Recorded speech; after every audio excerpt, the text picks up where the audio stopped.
Welcome to the YouTube channel of Amri senior secondary school. ਬੇਟਾ ਅੱਜ ਅਸੀਂ ਨਵਾਂ ਚੈਪਟਰ ਸ਼ੁਰੂ ਕਰਨ ਲੱਗੇ ਹਾਂ +1 ਕੈਮਿਸਟਰੀ ਦਾ, ਜਿਹਦੇ 'ਚ ਆ ਜਾਏਗਾ ਬੇਟਾ ਰਿਡੋਕਸ ਰਿਐਕਸ਼ਨ। ਸਭ ਤੋਂ ਪਹਿਲੇ ਤੇ ਬੇਟਾ ਇੱਕ ਛੋਟਾ ਜਿਹਾ ਟੌਪਿਕ ਤੁਹਾਨੂੰ ਜਿਹੜਾ ਪਿਛਲੇ ਚੈਪਟਰ ਦੇ ਅੰਦਰ ਰਹਿ ਗਿਆ ਸੀਗਾ, ਸਟੇਟਸ ਆਫ ਮੈਟਰ ਦਾ। ਸਟੇਟਸ ਆਫ ਮੈਟਰ ਚੈਪਟਰ ਦਾ ਇੱਕ ਛੋਟਾ ਜਿਹਾ ਟੌਪਿਕ ਸੀਗਾ ਜਿਹੜਾ ਮੈਂ ਛੱਡ ਦਿੱਤਾ ਸੀਗਾ, ਉਹਨੂੰ ਤੁਸੀਂ ਖੁਦ ਘਰੋਂ ਕਰਨਾ, ਹੋਮਵਰਕ ਦੇ ਰਹੇ ਹਾਂ ਅਜਲਾ। ਉਹ ਹੋਗਾ ਸੀਗਾ ਸਾਡਾ ਇੰਟਰ ਮੋਲੀਕਿਊਲਰ ਫੋਰਸਿਸ। ਠੀਕ ਹੈ, ਐਸੀ ਇੰਟਰ ਮੋਲੀਕੂਲਰ ਫੋਰਸਿਸ ਬਾਰੇ ਤੁਸੀਂ ਕੀ ਹੁੰਦੀਆਂ ਨੇ, ਕਿੰਨੀਆਂ ਟਾਈਪਸ ਨੇ, ਉਹਨਾਂ ਨੂੰ ਘਰੋਂ ਖੁਦ ਕਰਨਾ। ਛੋਟਾ ਜਿਹਾ ਟੌਪਿਕ, ਬੜਾ ਈਜ਼ੀ ਟੌਪਿਕ ਹੈ। ਸੋ ਮੈਂ ਨੈਕਸਟ ਚੈਪਟਰ ਤੇ ਆਉਣਾ ਆਪਣੇ ਰਿਡੋਕਸ ਰਿਐਕਸ਼ਨ। ਠੀਕ ਹੈ, ਸਭ ਤੋਂ ਪਹਿਲੇ ਤਾਂ ਬੇਟਾ ਦੇਖੋ, ਰਿਡੋਕਸ ਰਿਐਕਸ਼ਨ ਦੇ ਵਿੱਚ ਦੋ ਵਰਡਸ ਤੁਹਾਨੂੰ ਨਜ਼ਰ ਆਉਂਦੇ ਪਏ ਨੇ, RED ਰਿਡੋਕਸ ਰਿਐਕਸ਼ਨ ਦੇ ਵਿੱਚ RED ਤੇ OX। ਸੋ ਇਹ ਰਿਡੋਕਸ ਰਿਐਕਸ਼ਨ ਦਾ ਮਤਲਬ ਕੀ ਹੈ, RED ਪਲੱਸ OX। ਠੀਕ ਹੈ, RED ਦਾ ਮਤਲਬ ਹੋ ਜਾਂਦਾ ਸਾਡਾ ਰਿਡਕਸ਼ਨ। RED ਵਰਡ ਆਇਆ ਜਿਹੜਾ ਹੈ ਉਹ ਫਰੋਮ ਆਇਆ ਰਿਡਕਸ਼ਨ ਤੋਂ, ਤੇ OX ਦਾ ਮਤਲਬ ਕੀ ਹੁੰਦਾ ਸਾਡਾ, ਆਕਸੀਡੇਸ਼ਨ। ਠੀਕ ਹੈ, ਸੋ ਅਸੀਂ ਇਸ ਤਰ੍ਹਾਂ ਕਹਿ ਸਕਦੇ ਹਾਂ ਕਿ ਸਾਡਾ ਰਿਡੋਕਸ ਰਿਐਕਸ਼ਨ ਐਕਚੁਅਲੀ ਦੋ ਚੀਜ਼ਾਂ ਦਾ ਕੰਬੀਨੇਸ਼ਨ ਹੈ, ਦੋ ਚੀਜ਼ਾਂ ਨੂੰ ਜੋੜ ਕੇ ਬਣਿਆ ਕਿ ਰਿਡਕਸ਼ਨ ਪਲੱਸ ਆਕਸੀਡੇਸ਼ਨ। ਇਹਦਾ ਮਤਲਬ ਜੇ ਮੈਂ ਰਿਡੋਕਸ ਰਿਐਕਸ਼ਨ ਨੂੰ ਸਟੱਡੀ ਕਰਨਾ ਹੈ ਤਾਂ ਮੈਨੂੰ ਦੋ ਚੀਜ਼ਾਂ ਦੇ ਬਾਰੇ ਪੜ੍ਹਨਾ ਪੈਣਾ ਹੈ। ਇੱਕ ਮੈਨੂੰ ਪੜ੍ਹਨਾ ਪੈਣਾ ਰਿਡਕਸ਼ਨ ਕੀ ਹੁੰਦੀ ਹੈ, ਤੇ ਇੱਕ ਮੈਨੂੰ ਆਕਸੀਡੇਸ਼ਨ ਬਾਰੇ ਪਤਾ ਹੋਣਾ ਚਾਹੀਦਾ ਹੈ। ਸੋ ਸਭ ਤੋਂ ਪਹਿਲੇ ਤੇ ਇਹਨਾਂ ਦੋਨਾਂ ਨੂੰ ਐਕਸਪਲੇਨ ਕਰਨ ਵਾਸਤੇ ਸਾਡੇ ਕੋਲ ਦੋ ਕਨਸੈਪਟ ਆਉਂਦੇ ਨੇ, two concepts of oxidation and reduction. ਦੋ ਕਨਸੈਪਟ ਨੇ ਜਿਹੜੇ ਕੀ ਐਕਸਪਲੇਨ ਕਰਦੇ ਨੇ ਕਿ ਆਕਸੀਡੇਸ਼ਨ ਕੀ ਹੈ ਤੇ ਰਿਡਕਸ਼ਨ ਕੀ ਹੈ। ਠੀਕ ਹੈ, ਜਿਨ੍ਹਾਂ ਚੋਂ ਸਭ ਤੋਂ ਪਹਿਲੇ ਨੰਬਰ ਤੇ ਕਨਸੈਪਟ ਆਏਗਾ ਸਾਡਾ, ਜਿਹਨੂੰ ਪੜ੍ਹਦੇ ਆ ਇਲੈਕਟ੍ਰੋਨਿਕਲ ਕਨਸੈਪਟ ਜਾਂ ਇਲੈਕਟ੍ਰੋਨਿਕ ਕਨਸੈਪਟ। ਨੰਬਰ 2 ਦੇ ਉੱਤੇ ਸਾਡੇ ਕੋਲ ਆਏਗਾ ਕਲਾਸੀਕਲ ਕਨਸੈਪਟ। Classical concept. ਠੀਕ ਹੈ ਬੇਟਾ, ਦੋ ਕਨਸੈਪਟ ਹੋ ਗਏ। ਪਹਿਲੇ ਨੰਬਰ ਤੇ ਇਲੈਕਟ੍ਰੋਨਿਕ ਕਨਸੈਪਟ, ਦੂਸਰੇ ਨੰਬਰ ਦੇ ਉੱਤੇ ਸਾਡਾ ਕਲਾਸੀਕਲ ਕਨਸੈਪਟ। ਇਲੈਕਟ੍ਰੋਨਿਕਲ ਕਨਸੈਪਟ ਦੀ ਗੱਲ ਕਰਦੇ ਹਾਂ। ਇਲੈਕਟ੍ਰੋਨਿਕ ਕਨਸੈਪਟ ਕੀ ਮਤਲਬ ਹੈ, ਦੇਖੋ ਇਹਦੇ 'ਚ ਆਪਾਂ ਗੱਲ ਕਰਨੀ ਹੈ totally about the electron. Electronic concept 'ਚ ਆਪਾਂ ਕਿਹਦੇ ਬਾਰੇ ਗੱਲ ਕਰਾਂਗੇ, ਆਪਾਂ ਆਕਸੀਡੇਸ਼ਨ ਤੇ ਰਿਡਕਸ਼ਨ ਦੀ ਗੱਲ ਕਰਾਂਗੇ on the behalf of electron. ਕਿਉਂਕਿ ਅਗਰ ਕੋਈ ਬੋਡੀ ਆਪਣੇ 'ਚੋਂ ਇਲੈਕਟ੍ਰੋਨ ਲੂਜ਼ ਕਰਦੀ ਹੈ ਜਾਂ ਗੇਨ ਕਰਦੀ ਹੈ, ਉਹਦੇ ਨਾਲ ਉਹਨੂੰ ਬੋਲਿਆ ਜਾਂਦਾ ਹੈ ਕਿ ਉਹ ਆਪਣੇ 'ਚੋਂ ਆਕਸੀਡੇਸ਼ਨ ਜਾਂ ਰਿਡਕਸ਼ਨ ਟੇਕ ਪਲੇਸ ਕਰਾ ਰਹੀ ਹੈ। ਸੋ ਅਗਰ ਅਸੀਂ ਸਭ ਤੋਂ ਪਹਿਲੇ ਨੰਬਰ ਦੇ ਉੱਤੇ ਆਉਂਦੀ ਟਰਮ ਸਾਡੀ ਆਕਸੀਡੇਸ਼ਨ। ਅਗਰ ਆਪਾਂ ਇਲੈਕਟ੍ਰੋਨਿਕਲ ਕਨਸੈਪਟ ਪੜ੍ਹਨਾ ਹੈ ਆਕਸੀਡੇਸ਼ਨ ਦਾ, ਤੇ ਆਕਸੀਡੇਸ਼ਨ ਕੀ ਚੀਜ਼ ਹੈ, ਅਗਰ ਕੋਈ ਬੋਡੀ ਆਪਣੇ ਚੋਂ ਇਲੈਕਟ੍ਰੋਨ ਨੂੰ ਕੀ ਕਰ ਰਹੀ ਹੈ, ਲੋਸ ਕਰ ਰਹੀ ਹੈ। ਠੀਕ ਹੈ ਨਾ, loss of electron take place ਕਰ ਰਿਹਾ ਹੈ। ਲੋਸ ਆਫ ਇਲੈਕਟ੍ਰੋਨ ਅਗਰ ਕਿਸੇ ਬੋਡੀ ਚੋਂ ਟੇਕ ਪਲੇਸ ਕਰ ਰਿਹਾ ਹੈ, ਦੈਟ ਮੀਨਸ ਉਹਦੀ ਕੀ ਹੋ ਰਹੀ ਹੈ, ਸਾਡੀ ਉਸ ਬੋਡੀ ਦੀ ਆਕਸੀਡੇਸ਼ਨ ਹੋ ਰਹੀ ਹੈ। ਠੀਕ ਹੈ, ਆਕਸੀਡੇਸ਼ਨ ਵਰਡ ਦਾ ਮਤਲਬ ਕੀ ਹੁੰਦਾ ਹੈ, ਲੋਸ ਆਫ ਇਲੈਕਟ੍ਰੋਨ। ਠੀਕ ਹੈ, ਅਗਰ ਕੋਈ ਬੋਡੀ ਆਪਣੇ ਚੋਂ ਇਲੈਕਟ੍ਰੋਨ ਨੂੰ ਲੋਸ ਕਰਦੀ ਵੀ ਹੈ, ਇਹਦਾ ਮਤਲਬ ਉਹਦੀ ਕੀ ਹੁੰਦੀ ਹੈ, ਆਕਸੀਡੇਸ਼ਨ ਹੁੰਦੀ ਵੀ ਹੈ।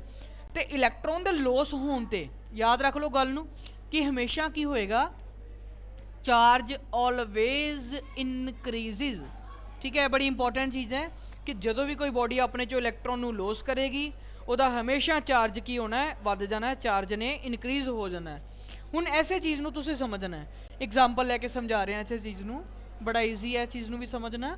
ਕਿ ਮੰਨ ਲਓ ਸੋਡੀਅਮ ਐਟਮ ਹੈ ਕੋਈ, ਸੋਡੀਅਮ ਆਪਣੇ ਚੋਂ ਕੀ ਕਰ ਰਿਹਾ, ਸਪੋਜ਼ ਕਰ ਲਓ ਕਿ ਇੱਕ ਇਲੈਕਟ੍ਰੋਨ ਨੂੰ ਬਾਹਰ ਕੱਢ ਦਿੰਦਾ ਹੈ ਨਾ। ਸੋਡੀਅਮ ਦੇ ਕੋਲ ਲਾਸਟ ਵਾਲੀ ਸ਼ੈਲ ਦੇ ਵਿੱਚ, ਸੋਡੀਅਮ ਕੋਲ ਟੋਟਲ ਕੀ ਹੈ, 11 ਇਲੈਕਟ੍ਰੋਨ ਹੈ। ਲਾਸਟ ਵਾਲੀ ਸ਼ੈਲ 'ਚ ਇੱਕ ਐਕਸਟਰਾ ਇਲੈਕਟ੍ਰੋਨ ਹੁੰਦਾ ਹੈ ਜਿਹਨੂੰ ਹੈ ਬੜੇ ਈਜ਼ੀਲੀ ਲੂਜ਼ ਕਰ ਸਕਦਾ ਹੈ। ਸੋਡੀਅਮ ਆਪਣੇ ਚੋਂ ਇੱਕ ਇਲੈਕਟ੍ਰੋਨ ਜੇਕਰ ਲੂਜ਼ ਕਰਦਾ ਤਾਂ ਕੀ ਬਣਾ ਦੇਗਾ, ਸੋਡੀਅਮ ਪਲੱਸ। ਠੀਕ ਹੈ, ਮਤਲਬ ਸੋਡੀਅਮ ਆਇਨ 'ਚ ਕਨਵਰਟ ਹੋ ਗਿਆ। ਹੁਣ ਤੁਸੀਂ ਇਹਦੇ 'ਚ ਦੇਖੋ ਤੇ ਚਾਰਜ ਇਹਦਾ ਫਰੋਮ +0 ਤੋਂ +1 ਚਲਾ ਗਿਆ। 0 ਤੋਂ +1 ਜਾਣ ਦਾ ਮਤਲਬ ਕੀ ਹੈ ਕਿ ਚਾਰਜ ਕੀ ਹੋ ਰਿਹਾ ਹੈ, ਇਨਕਰੀਜ਼ ਹੋ ਰਿਹਾ ਹੈ। ਤੇ ਜੇ ਚਾਰਜ ਇਨਕਰੀਜ਼ ਹੋ ਰਿਹਾ ਹੈ, ਇਹਦਾ ਮਤਲਬ ਇਸ ਚੀਜ਼ ਨੂੰ ਅਸੀਂ ਕੀ ਬੋਲਾਂਗੇ ਕਿ ਇਹਦੀ ਕੀ ਹੋ ਰਹੀ ਹੈ, ਆਕਸੀਡੇਸ਼ਨ ਟੇਕ ਪਲੇਸ ਕਰ ਰਹੀ ਹੈ। ਠੀਕ ਹੈ, ਐਸੇ ਬੇਸਿਸ ਤੇ ਆਪਾਂ ਇੱਕ ਐਗਜ਼ਾਮਪਲ ਹੋਰ ਲੈ ਸਕਦੇ ਹਾਂ, ਜਿਸ ਤਰ੍ਹਾਂ ਜ਼ਿੰਕ ਦੀ ਐਗਜ਼ਾਮਪਲ ਲੈ ਲਓ ਕਿ ਜ਼ਿੰਕ ਅਗਰ ਆਪਣੇ ਚੋਂ 2 ਇਲੈਕਟ੍ਰੋਨਸ ਨੂੰ ਲੋਸ ਕਰਦਾ ਤੇ ਉਹ ਕੀ ਕਨਵਰਟ ਹੋਏਗਾ, Zn+2 ਦੇ ਵਿੱਚ। ਠੀਕ ਹੈ, ਜ਼ਿੰਕ ਅਗਰ ਆਪਣੇ ਚੋਂ 2 ਇਲੈਕਟ੍ਰੋਨਸ ਨੂੰ ਲੂਜ਼ ਕਰਦਾ ਹੈ ਤੇ ਕੀ ਬਣਾਉਂਦਾ ਹੈ, Zn+2। ਹੁਣ ਇਹਦੇ 'ਚ ਵੀ ਚਾਰਜ ਫਰੋਮ 0 to ਕੀ ਜਾ ਰਿਹਾ ਹੈ, +2 ਜਾ ਰਿਹਾ। ਇਹਦਾ ਮਤਲਬ ਚਾਰਜ ਇੱਥੇ ਵੀ ਕੀ ਹੋ ਰਿਹਾ ਹੈ, ਚਾਰਜ ਇਨਕਰੀਜ਼ ਕਰਦਾ ਪਿਆ। ਠੀਕ ਹੈ, ਸੋ ਇਹਦੀ ਵੀ ਕੀ ਹੋ ਰਹੀ ਹੈ, ਇਹਦੀ ਆਕਸੀਡੇਸ਼ਨ ਟੇਕ ਪਲੇਸ ਕਰਦੀ ਪਈ ਹੈ। ਐਸੇ ਤਰੀਕੇ ਨਾਲ ਬੇਟਾ ਆਪਾਂ ਰਿਡਕਸ਼ਨ ਨੂੰ ਵੀ ਸਟੱਡੀ ਕਰ ਸਕਦੇ ਹਾਂ। बिल्कुल ऑपोजिट है रिडक्शन, ठीक है, ऑक्सीडेशन तो। रिडक्शन वर्ड का मतलब की हुंदा साडे को कि गेन ऑफ इलैक्ट्रॉन, किते भी तुसी रिडक्शन देखो इसका मतलब की हो गया कि गेन ऑफ इलैक्ट्रॉन या इलैक्ट्रॉन्स। अगर कोई बॉडी अपने च इलैक्ट्रॉन नू लै रही है, असैप्ट कर रही है, ठीक है, एक हो सकता है या एक तो ज़्यादा भी हो सकते हैं, उन्होंने असीं बोलांगे कि उसकी रिडक्शन हो रही है। हुण ऐसे चीज़ नू करन दे की होएगा, चार्ज की होएगा हमेशा, याद रख लो, चार्ज ऑलवेज की होएगा, डिक्रीज होएगा। जिस तरह आप पढ़िया कि ऑक्सीडेशन च चार्ज वधना है तो रिडक्शन च चार्ज ने घटना है, ठीक है, बिल्कुल, क्योंकि आप पहले ही कह रहे हैं कि ये टोटली की है, वो तो ऑपोजिट है ऑक्सीडेशन तो। सो ये चार्ज की होना है, डिक्रीज होना है। एग्जाम्पल ले लो क्लोरीन की, कि क्लोरीन अगर एक इलैक्ट्रॉन अपने चो गेन कर रहा है, सो यह की बनेगा, Cl नैगेटिव, ठीक है ना। क्लोरीन ने एक इलैक्ट्रॉन गेन किया तो Cl नैगेटिव बन गया, यदा चार्ज सीगा 0, यह चार्ज 0 तो की बन गया -1 आ गया, 0 तो -1 आना मतलब कि चार्ज डिक्रीज किया, तो डिक्रीज करने आप रिडक्शन बोलते पे। होर ले लो सल्फर, मान लो 2 इलैक्ट्रॉन गेन कर लेंदा तो सल्फर की बनेगा, सल्फर -2 बना देगा, ठीक है। यह चीज़ां एक्चुअली अगे जाके हैल्प करनगियां बॉन्डिंग बनाने दे विच, ठीक है, कोई एलीमेंट किस तरीके नाल बॉन्डिंग क्रिएट करते, किस तरीके नाल नहीं, ये उन्हां च हैल्प करेगी। तो इन्हां दे बेसिस उत्ते असीं दोनों तो ऑक्सीडेशन तो रिडक्शन तो असीं कंसैप्ट नूं एक्सप्लेन कर सकते साडा कि साडे चैप्टर का नाम जिहड़ा रिडॉक्स रिएक्शन है वो की है।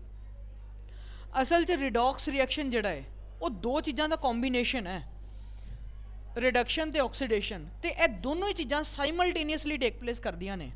अगर कोई बॉडी ऑक्सीडेशन कर रही है, ਇਹਦਾ मतलब कोई ना कोई इस तरह की चीज़ जरूर होएगी जिसकी रिडक्शन होंदी होएगी, ठीक है। सो असीं इस तरह कह सकते हैं कि रिडॉक्स रिएक्शन इस तरह की चीज़ है जिहदे च ऑक्सीडेशन तो रिडक्शन साइमल्टेनियसली टेक प्लेस करदियां पियां ने। जिस तरह एग्जाम्पल तो क्लीयर करते हैं, एग्जाम्पल ऑफ NaCl लैंदे आ, ठीक है, सोडियम क्लोराइड की। सोडियम अपने चो एक इलैक्ट्रॉन लूज करता है, ठीक है, सोडियम ने अपने चो एक इलैक्ट्रॉन लूज किया तो बनया सोडियम आयन। ए इलैक्ट्रॉन जो इन्हें लूज किया, यह किने फड़ लेना, यह क्लोरीन ने फड़ लेना, Cl ने वाला इलैक्ट्रॉन कैच करना तो की बन जाना, Cl नैगेटिव। सो अगर मैं दोनों जोड़ दियाँ तो यह समझ लो तुसी एक तरह का इक्वल टू है जिस तरह मैथमेटिक्स यूज़ करते हो, ये कट हो जाएगा। सो यह की बनेगा कि Na plus Cl becomes Na positive plus Cl negative. तो सानू पता है कि पॉजिटिव नैगेटिव की करते हैं, एक दूजे को अट्रैक्ट करते हैं। सो यह की बन गया NaCl है, यदा मतलब इस तरह ही बनता है, असं इस तरह लिख देने छोटे होंदे तक कि Na plus Cl becomes NaCl। असल च ये अंदर सोडियम की कर रहा है, सोडियम अपने जो इलैक्ट्रॉन लूज कर रहा है, मतलब सोडियम की हो रही है, सोडियम की ऑक्सीडेशन टेक प्लेस कर रहा है, तो क्लोरीन इलैक्ट्रॉन गेन कर रहे हैं, सो क्लोरीन की हो रही है, वो रिडक्शन हो रही है, ठीक है। तुसी चाहे ऑक्सीडेशन तो रिडक्शन इस तरीके ना दिमाग से रख लो कि लूज कर रहा है, गेन कर रहा है, या तुसी इस तरह कह लो कि इतने 0 तो +1 गया, इनक्रीज होया, सो यदि ऑक्सीडेशन हो गई। ए 0 तो -1 गया, डिक्रीज होया, सो यदि रिडक्शन हो गई। इस तरीके नाल आपां ZnCl2 की एग्जाम्पल भी लै सकते हैं, MgCl2 की एग्जाम्पल भी लै सकते हैं, ठीक है। ऐसे बेसिस पर और बड़िया सारी एग्जाम्पल्स रिडॉक्स रिएक्शन दी आ सकती हैं, ठीक है बेटा।